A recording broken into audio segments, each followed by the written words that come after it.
Hello नमस्कार दोस्तों, आप लोगों का आपके यूट्यूब चैनल MSKBM इंस्टीट्यूट में स्वागत है। देखिए, आज हम लोग पॉलिटेक्निक का एक और चैप्टर डिस्कस करने जा रहे हैं जिसका नाम है धातु और अधातु, मेटल्स एंड नॉन मेटल्स। जो चैप्टर है क्लास 10 में, उसको हम लोग डिस्कस करने जा रहे हैं। ये सब जितना भी क्वेश्चन MCQ का डिस्कस किया जा रहा है, सब NCERT एग्जाम्पलर जो बुक है उससे डिस्कस किया जा रहा है। और ये सब क्वेश्चन बहुत ही इंपॉर्टेंट क्वेश्चन है जो पॉलिटेक्निक के लिए, जो आपके एग्जाम में आ सकते हैं। इससे पहले केमिस्ट्री का 9th और 10th का जितना भी चैप्टर है, सारा चैप्टर का वीडियो बना के अपलोड कर दिया गया है। आप उसे जल्दी से जल्दी जाके देख लें ताकि आपका केमिस्ट्री से रिलेटेड किसी भी तरह का क्वेश्चन ना छूटे, ठीक है। और अपने ज़्यादा से ज़्यादा दोस्तों को इसे शेयर भी करें ताकि उन्हें भी इसका लाभ मिल सके, ठीक है। अब देखिए, हम लोग स्टार्ट करते हैं ये चैप्टर धातु और अधातु। इसमें क्या बोला गया है? धातुएं निम्नलिखित में से कौन सा गुणधर्म नहीं दर्शाती है, ध्यान में रखना है। विद्युत चालकता धातु में होता है। ध्वनिक प्रकृति, जिसे हम लोग सोनरस साउंड बोलते हैं, ये भी होता है। धुतिहीनता और तन्यता भी होती है, धुतिहीनता नहीं होती है। धुतिहीनता मतलब हम लोग बोलते हैं डलनेस। क्या बोलते हैं? डलनेस। ये पाया जाता है नॉन मेटल में, अधातु में पाया जाता है। धातुओं के पतले तार खींचे जाने के गुण को क्या कहते हैं? तो इसे हम लोग बोलते हैं तन्यता, डक्टिलिटी कहते हैं हम लोग। क्या बोलते हैं? तन्यता बोलते हैं। मेलिबिलिटी मतलब होता है पतला चादर के फॉर्म में कन्वर्ट करना।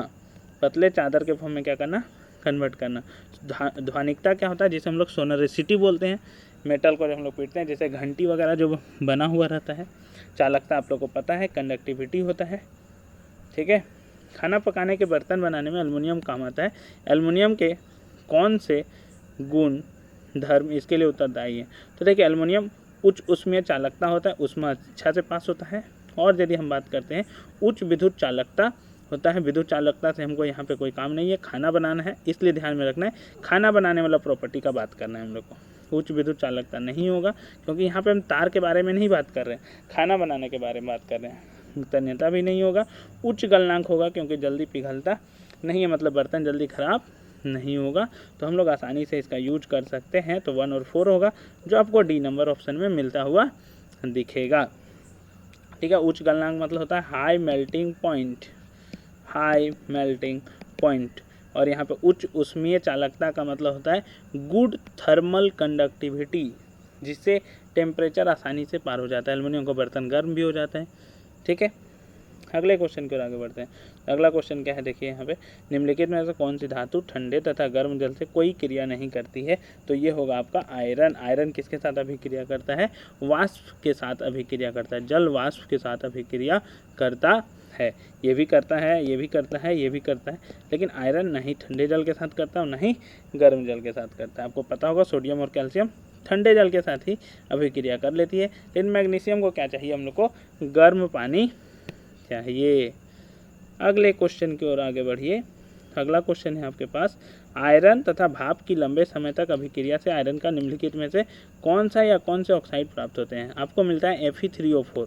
आप चैप्टर 1 में देखेंगे, ये रिएक्शन लिखा हुआ है, Fe+H2O गिव्स Fe3O4। बैलेंस करने वाला में दिया गया है, यदि आप NCERT अच्छे से पढ़े होंगे तो Fe3O4 कौन सा ऑप्शन दिख रहा है आपको? C नंबर ऑप्शन दिख रहा है, तो C हो जाएगा इसका सही आंसर। क्या होता है जब कैल्शियम को जल के साथ अभिक्रिया किया जाता है? कैल्शियम है और जल के साथ अभिक्रिया कराया जाएगा, तो अब सोचिए क्या होगा? जल के साथ अभिक्रिया करेगा? हाँ करेगा।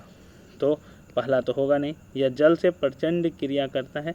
क्रिया तो करता है लेकिन प्रचंड नहीं, यह जल से कम प्रचंड क्रिया करता है यदि हम बात करते हैं। तो उसके बाद यदि हम बात करते हैं, बने हुए हाइड्रोजन गैस के बुलबुले कैल्शियम की सतह पर चिपकते हैं। ये भी होता है कि जो हाइड्रोजन गैस बनेगा उसका बुलबुला चिपकता है, ठीक है। तो आपका यहाँ पे कौन कौन सा हो गया? 3 और 4 किस में दिख रहा है आपको? D नंबर इसका सही आंसर होगा। धातुएं सामान्यतः अम्लों से क्रिया कर लवण तथा हाइड्रोजन गैस देती है। धातु सामान्यतः क्रिया करता है और लवण और हाइड्रोजन गैस देता है। निम्नलिखित में से कौन सा अम्ल धातुओं से अभिक्रिया कर हाइड्रोजन गैस नहीं देता है? तो ये चीज़ ध्यान में रखिएगा, मैग्नीज और मैग्नीशियम को छोड़कर HNO3 जो है वो नहीं देता है। HNO3 नाइट्रिक अम्ल ऑक्सीडाइजिंग एजेंट है, ये हाइड्रोजन नहीं देता है। हाइड्रोजन को पानी में कन्वर्ट कर देता है और खुद नाइट्रोजन के ऑक्साइड में कन्वर्ट हो जाता है। यदि 1% HNO3 ले लेंगे तो ये रिएक्शन हो जाता है, इसीलिए यहाँ पे देखिए लिखा हुआ है मैग्नीज और मैग्नीशियम के साथ ठीक है, ये ध्यान में रखना है। एक्वा रेजिया का संयोजन है, इसे हम लोगों ने देखा था, 3 पार्ट HCl होना चाहिए और 1 पार्ट HNO3 होना चाहिए। ठीक है, 3 पार्ट HCl, दोनों सांद्र होना चाहिए, ध्यान में रखना है, दोनों कंसनट्रेटेड होना चाहिए। इस क्वेश्चन को हम लोग डिस्कस किए थे। एसिड बेस एंड सॉल्ट में भी कंसनट्रेटेड सांद्र होना चाहिए, जहाँ पे 3 है वहाँ पे 3 नहीं होगा, यहाँ पे 3 नहीं है नाम में, वहाँ पे 3 होगा। तो C नंबर इसका आंसर हो जाएगा। निम्नलिखित में से कौन से आयनिक यौगिक नहीं हैं? ये आयनिक हैं, यहाँ पे यदि बात करते हैं, ये आयनिक हैं, ये आयनिक नहीं है, ये आयनिक नहीं है। तो 2 और 3 किस में दिख रहा है आपको? 2 और 3 बी नंबर ऑप्शन में है, तो 9 का हो जाएगा बी। अगले क्वेश्चन की ओर आगे बढ़िए आप। अगला क्वेश्चन आपके स्क्रीन पर ये रहा। आपको यहाँ पे लिखा गया है कि निम्नलिखित में से कौन सा गुणधर्म सामान्यतः आयनिक यौगिकों के द्वारा प्रदर्शित नहीं किया जाता है? देखिए, क्या प्रदर्शित नहीं किया जाता है, कौन सा गुणधर्म? ठोस अवस्था में विद्युत चालकता, ये जल में भी लेता है, घुल जाता है, ये शो करता है। ठोस अवस्था में विद्युत चालकता नहीं करता है, उच्च गलनांक क्वथनांक होता है। गलित अवस्था में विद्युत चालकता करता है, तो बी नंबर आपका सही आंसर हो जाएगा इसका। ठीक है, ठोस अवस्था में विद्युत चालकता कहने का मतलब क्या है? सॉलिड स्टेट में इलेक्ट्रिसिटी कंडक्ट करना। निम्नलिखित में से कौन सी धातुएं प्रकृति में प्राकृत अवस्था में पाई जाती है? प्राकृत अवस्था कहने का मतलब होता है नेटिव स्टेट, इंग्लिश में होता है इसे नेटिव स्टेट, जो फ्री स्टेट में पाया जाता है, जो किसी से रिएक्ट नहीं करता है। ध्यान में रखना है आपको। तो इसका आंसर होगा आपका सिल्वर और गोल्ड। सिल्वर और गोल्ड 2 और 4, 2 और 4 किस में है? सी नंबर ऑप्शन में है, जो किसी के साथ अभिक्रिया नहीं करती है। ये सब क्या है? नॉन रिएक्टिव है, इसलिए नेचर में नेटिव स्टेट में पाई जाती है। विभिन्न धातुओं द्वारा धातुओं को परिष्कृत किया जाता है। निम्नलिखित में कौन सी धातुओं को विद्युत परिष्करण द्वारा परिष्कृत किया जाता है? यदि आप यहाँ पे ध्यान दें तो सोडियम और पोटेशियम को परिष्कृत किया जाएगा, सोडियम और पोटेशियम। तो 3 और 4 आपका सही आंसर हो जाएगा।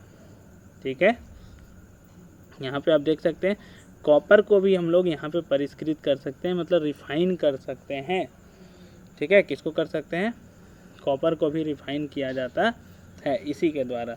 तो कॉपर को भी रिफाइन किया जा सकता है। तो यहाँ पे जो ऑप्शन दिया गया वो थोड़ा सटीक नहीं दिया गया, 2 और 3 भी हो सकता है इस केस में। यदि हम बात करते हैं तो कॉपर भी हो जाएगा और सोडियम भी हो जाएगा। यहाँ पे आपको ये ध्यान में रख लेना है कि कॉपर को भी हम लोग प्योर करते हैं इसी मेथड से, विद्युत परिष्करण मेथड से ही करते हैं। आप इस चैप्टर में NCERT में आपको दिखा होगा ये। सोडियम और पोटेशियम को तो करते ही हैं और कॉपर का भी करते हैं। तो 2nd और 3rd भी इसका आंसर चल जाएगा और 3rd और 4 भी चल जाएगा इसका आंसर। वायु में लंबे समय तक उद्भासन से, ठीक है, सिल्वर की वस्तुएं काली हो जाती है। मतलब सिल्वर को यदि हम छोड़ देते हैं कुछ लंबे समय तक, ऐसे ही यदि आप चांदी का कोई माला वगैरह पहनते होंगे तो आप देखते होंगे कि कुछ समय के बाद वो काली हो जाती है। क्यों काली हो जाती है? तो उसका कारण ये है कि वो सल्फ़र के साथ रिएक्ट कर लेती है। ठीक है, और सल्फ़र के साथ रिएक्ट करने के बाद सिल्वर सल्फाइड बनाती है, जो Ag2S होता है। उसके कारण उसका कलर ब्लैक कलर का हो जाता है। अगले क्वेश्चन की ओर आगे बढ़िएगा तो आपको मिलेगा कि किसकी पतली परत के लेपन के द्वारा आयरन को जंग से बचने के लिए गैल्वेनाइजेशन किया जाता है। गैल्वेनीकरण, जिसे हम लोग गैल्वेनाइजेशन बोलते हैं, तो ये किया जाता है जिंक से। गैल्वेनाइजेशन किसका होता है? जिंक के थ्रू किया जाता है। अगले क्वेश्चन की ओर आगे बढ़ते हैं। हमारे जीवन के लिए स्टेनलेस स्टील एक उपयोगी पदार्थ है। स्टेनलेस स्टील में आयरन के किन किन के साथ मिश्रित किया जाता है? तो इसके मिश्रित किया जाता है निकेल और क्रोमियम के साथ। इसको याद रखिएगा, इसी कारण इसमें जंग नहीं लगता है। आप नेल कटर देखे होंगे, उसमें लिखा रहता है स्टेनलेस स्टील, उसमें मतलब निकेल और क्रोमियम मिलाया गया है। अगले क्वेश्चन की ओर आगे बढ़िए। तो देखिए, अगला जो क्वेश्चन है आपके पास वो ये है कि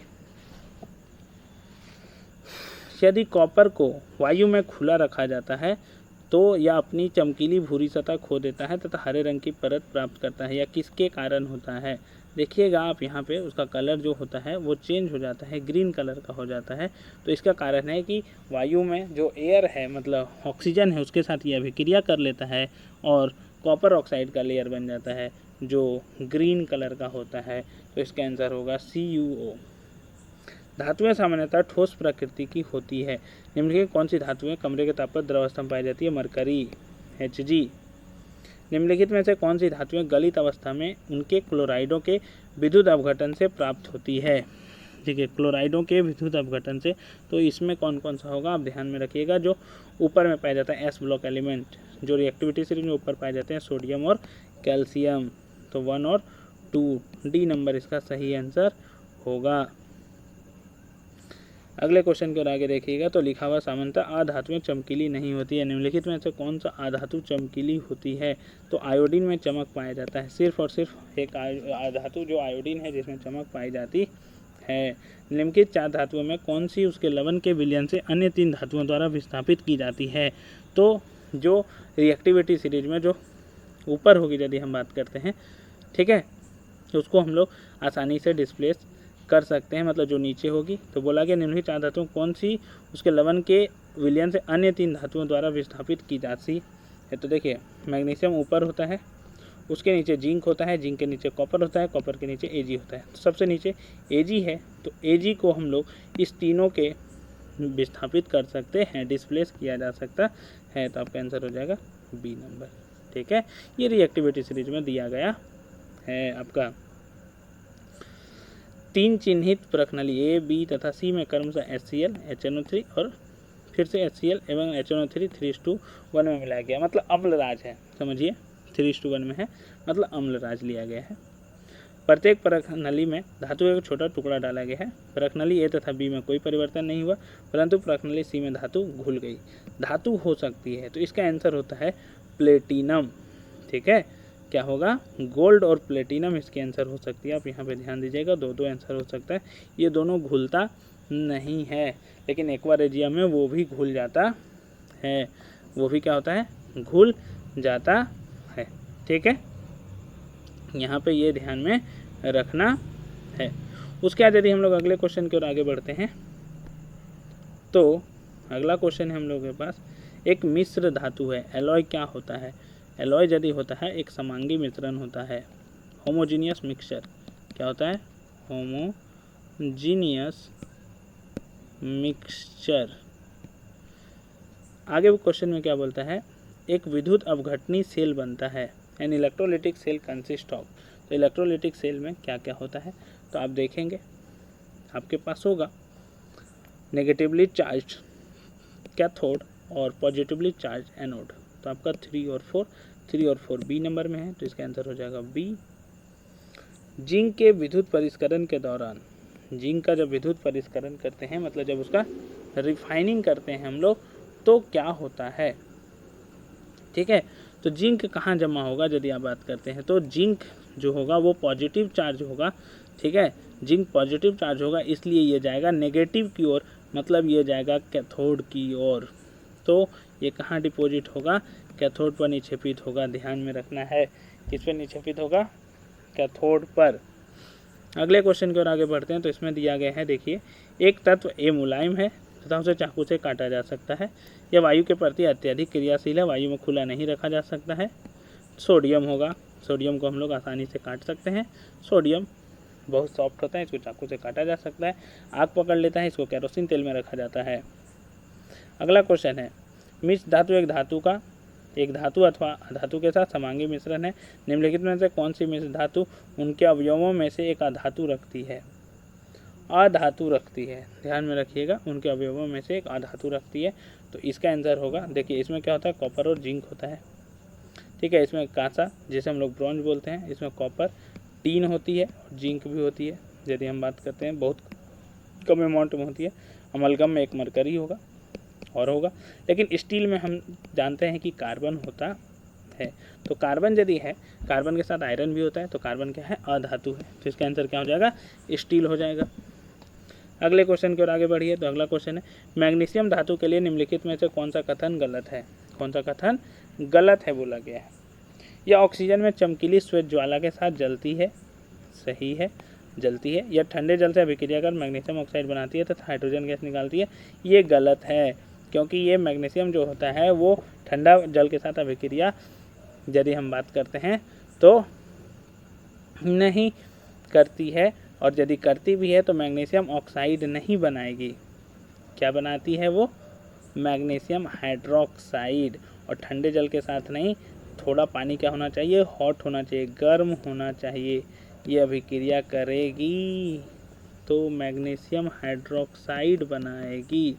क्या बनाएगी, मैग्नीशियम हाइड्रोक्साइड। ध्यान में ये रखना है। तथा हाइड्रोजन गैस, तो ये सही है आपका। कौन सा कथन गलत है बोला था, तो भाप से अभिक्रिया कर मैग्नीशियम हाइड्रोक्साइड में हाइड्रोजन गैस, ये भी सही है। तो आपका आंसर कौन सा हो जाएगा, बी हो जाएगा आंसर, क्योंकि यहाँ पे क्या लिख दिया है, मैग्नीशियम ऑक्साइड लिख दिया है। अगले क्वेश्चन की ओर आगे बढ़ेंगे तो हम लोग पाएंगे कि हम लोगों के पास दिया गया है कि निम्नलिखित में से कौन सी मिश्र धातु में मरकरी उसके एक अवयव के रूप में होता है। तो मरकरी जिसमें होगा वो अमलगम होना चाहिए, तो जिंक अमलगम हो जाएगा। क्या हो जाएगा, जिंक अमलगम। मरकरी है तो अमलगम होगा। एक्स तथा वाई के मध्य अभिक्रिया पर यौगिक जेड बनता है, एक जेड यौगिक बनता है। एक्स इलेक्ट्रॉन खोता है जबकि वाई इलेक्ट्रॉन ग्रहण करता है। निम्नलिखित में से कौन सा गुण जेड नहीं दर्शाता है। सोचिए, एक्स इलेक्ट्रॉन खोगा तो उसके ऊपर प्लस चार्ज आएगा, वाई माइनस आएगा, तो इसका उच्च गलनांक होगा क्योंकि ये आयनिक आबंध है, ध्यान में रखिएगा। निम्न गलनांक नहीं हो सकता है इसका, ये गलत है। गलित अवस्था में विद्युत का चालन करेगा, ठोस अवस्था में पाया जाएगा, तो बोला था नहीं दर्शाता है, तो निम्न गलनांक नहीं दर्शाएगा, तो इसका आंसर हो जाएगा B, low melting point, high melting point, low melting point. ये देखिए, ये सब आयनिक कंपाउंड है, तो आयनिक कंपाउंड का जो प्रॉपर्टी है सब पाया जाएगा। आयनिक कंपाउंड का कभी भी मेल्टिंग पॉइंट कम नहीं होता है, तो इसका आंसर हो जाएगा बी। अगले क्वेश्चन की ओर आगे बढ़ते हैं। तो 3 तत्व दिया गया है, एक्स, वाई और जेड। इलेक्ट्रॉनिक विन्यास भी दिया गया है, 2 8 2 8 7 2 8 2। कौन सा कथन सही है। एक्स एक धातु है, ये सही नहीं है, क्योंकि एक्स यदि आप बात करते हैं 2 8 है, ये नियोन का है, यदि आपको याद होगा तो ये धातु नहीं है। वाई एक धातु है, 2 8 7 ये होता है क्लोरीन का, ये भी अधातु है, ये भी नहीं है। जेड एक अधातु है, 2 8 2 होता है मैग्नीशियम का, 12 नंबर पर है, तो ये अधातु नहीं है, मतलब एक ही बचता है। वाई अधातु है और जेड एक धातु है, तो डी इसका सही आंसर हो जाएगा। धातुएं सामान्यतः क्षारीय ऑक्साइड बनाती है। धातुएं सामान्यतः कैसी ऑक्साइड बनाती है, क्षारीय। इसमें क्या बोला है, निम्नलिखित में कौन सी धातु एक उभयधर्मी ऑक्साइड बनाती है। उभयधर्मी ऑक्साइड मतलब एम्फोटेरिक, ध्यान में रखना है। उभयधर्मी मतलब क्या होता है, एम्फोटेरिक। मैं बता देता हूँ, यहाँ पे लिख देता हूँ, एम्फोटेरिक ऑक्साइड की बात कर रहे हैं हम लोग, जो अम्ल और क्षार दोनों के साथ अभिक्रिया करती है, तो वो होगा एल्यूमिनियम। क्या होगा, एल्यूमिनियम। ठीक है, वो अम्ल और मतलब क्षार दोनों प्रकृति की होती है, इसीलिए उसे हम लोग बोलते हैं उभयधर्मी। इसके बाद क्या बोलते हैं क्वेश्चन में, देखिए, सामान्यतः अधातु विद्युत के चालक नहीं होते हैं। कौन सा विद्युत का अच्छा चालक होगा, तो ग्रेफाइट होगा। जो पेंसिल हम लोग लिखते हैं, मतलब जो नुकीला नोक रहता है, वो ग्रेफाइट होता है और वो विद्युत का अच्छा चालक होता है। ठीक है, तो उसी के बारे में पूछा था यहाँ पे। इलेक्ट्रिक, यहाँ पे यदि बात करते हैं तो विद्युत तारों पर विद्युत रोधी पदार्थ की एक परत होती है। सामान्यतः उपयोग में लिए जाने वाले यह पदार्थ हैं। देखिए, जितना भी इलेक्ट्रिक वायर होता है उसके ऊपर एक विद्युत रोधी, मतलब क्या होता है, इंसुलेटिंग मटेरियल लगा होता है। तो वो मटेरियल किसका होता है, तो वो होता है पीवीसी मटेरियल होता है, पॉलीविनाइल क्लोराइड। क्या होता है, पॉलीविनाइल क्लोराइड हम लोग यहाँ पे यूज करते हैं। ठीक है, पॉलीविनाइल क्लोराइड हो गया। अगले क्वेश्चन की ओर आगे बढ़ते हैं। तो देखिए, आपका अगला क्वेश्चन है, निम्नलिखित में से कौन सी अधातु एक द्रव है। कौन सा अधातु एक द्रव है, तो इसका आंसर हो जाएगा ब्रोमीन। ब्रोमीन अधातु है और वो द्रव है, लिक्विड फॉर्म में पाया जाता है। लिक्विड ध्यान में रखना है। निम्नलिखित में से कौन सी रासायनिक अभिक्रिया संपन्न होगी। कौन सी अभिक्रिया संपन्न होगी, तो जो यदि हम बात करते हैं ज़्यादा रिएक्टिव होगा, वो कम रिएक्टिव वाले को हटा देगा। तो मैग्नीशियम ज़्यादा रिएक्टिव है आयरन से, तो ये रिएक्शन नहीं हो पाएगा। यदि हम बात करते हैं, ये रिएक्शन भी नहीं हो पाएगा, तो ये भी नहीं हो पाएगा, आपका डी नंबर हो जाएगा, क्योंकि आयरन ज़्यादा रिएक्टिव है, तो इस कॉपर को क्या करेगा, हटा देगा, डिस्प्लेस कर देगा, जिसे हम लोग बोलते हैं। अगले क्वेश्चन की ओर आगे बढ़ते हैं, और ये आपका लास्ट क्वेश्चन है। इसके बाद MCQ क्वेश्चन यहाँ पे ख़त्म हो जाएगा। इसी के साथ आपका केमिस्ट्री 9 और 10 पूरी तरह से उसका MCQ ख़त्म हो जाएगा, जो इम्पोर्टेंट MCQ थे। यहाँ पे देखिए दिया गया है, आपको सही पहचानना है। तो सबसे पहले आप ये ध्यान में रखिए कि कैथोड जो होगा वो नेगेटिव टर्मिनल के साथ जुड़ा होगा और जो एनोड होगा वो पॉजिटिव के साथ जुड़ा हुआ होगा। ये कैथोड है पॉजिटिव के साथ, ये नहीं होगा आपका, ये भी नहीं होगा आपका। आंसर या तो बी होगा या फिर सी होगा। अब यहाँ पे ध्यान दीजिए, मैं यदि हम बात करता हूँ तो कैथोड नेगेटिव टर्मिनल है, इसलिए वहाँ पे पॉजिटिव चार्ज आएगा। देखिए यहाँ पे पॉजिटिव चार्ज आता हुआ दिख रहा है। एनोड पॉजिटिव चार्ज है तो वहाँ से इलेक्ट्रॉन लॉस करके ये निकलेगा। इसमें क्या हो रहा है, देखिए Cu2+ किसकी ओर जा रहा है, यहाँ पे ध्यान देंगे, दोनों निकलता हुआ दिखाया और Cu2+ को कैथोड पे जाता हुआ दिखा तो ज़रूर रहा है।